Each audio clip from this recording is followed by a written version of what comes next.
So I'm in downtown Detroit at the TCF Center, which is in the heart of Detroit, in the heart of the D. And I had a couple of people reach out to me and say, could you do another Facebook Live and explain where you're at and why you're here? You can see behind me, that giant room behind me is where they are contesting ballots. So something that's very interesting that happened here in Detroit is, I just talked to a guy that's been here all night. They were ready to shut down the precinct. They had counted all the ballots. Everything was good. Everything went smoothly. And then it was at about 4 a.m. that 3 vehicles arrived, a van, a Chrysler 300, and a Ferrari with 130,000 plus ballots. He said he was astonished as they started counting the ballots. He was astonished that every single ballot, like literally 100% of that 130,000 ballots were all Biden ballots that hadn't been delivered to the precinct before the cutoff time for this precinct.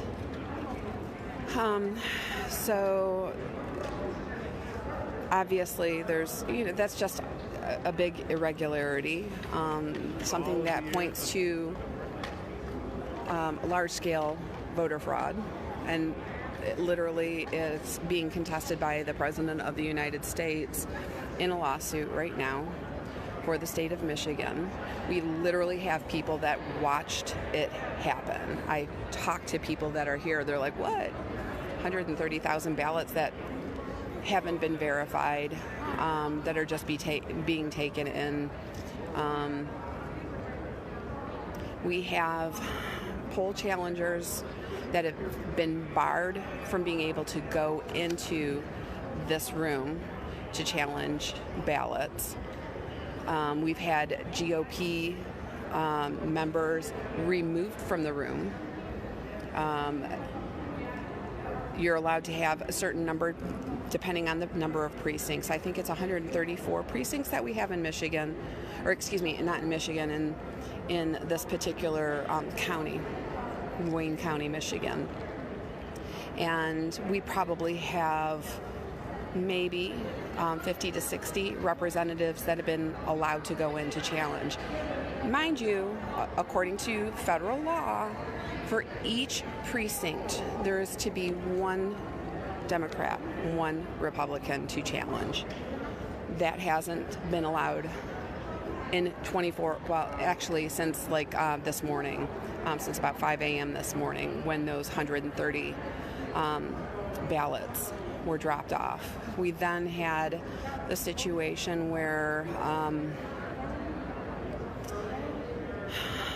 at one point that people here in Detroit who are poll challengers or poll watchers were being barred from the building based on an order from the governor and the Michigan Department of Health and Human Services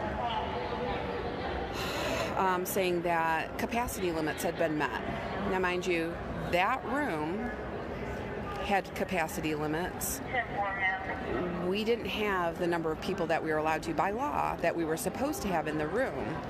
The rest of the building, I'm in a 40,000 square foot building. 40,000, or is it 400,000 square feet?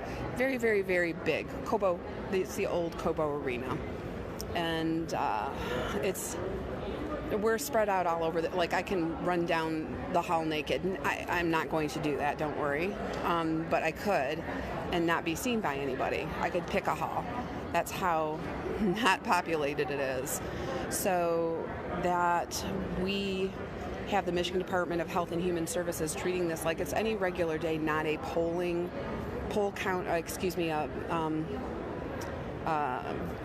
ballot counting polling situation, which is regulated by federal law during times such as these to operate under a different law than what is normal for capacity during COVID times. So,